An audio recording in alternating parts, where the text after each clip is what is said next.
Hi beautiful man, আসসালামু আলাইকুম। যখন আমাদের একটা কলা বাগানের দেখা যাচ্ছে 60 থেকে 70% কলা সেল হয়ে যায়, হারভেস্ট হয়ে যায়, তখন আমরা কলা গাছের চারাগুলো রেখে দিই। অর্থাৎ প্রত্যেকটা গাছে একটি কিংবা দুটি চারা রাখি, বাদ বাকিগুলো আমরা চারাগুলো বিক্রি করে দিই।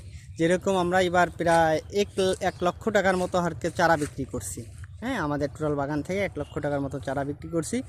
তো আমরা যে সময় চারাগুলো রাখি, আগে হচ্ছে সারটা দেই, গুঁড়া পরিষ্কার করি। দেখেন গুঁড়ায় কোনো ঘাস নাই, গুঁড়াগুলো হচ্ছে লিভার দিয়ে পরিষ্কার করে আমরা সার দিই।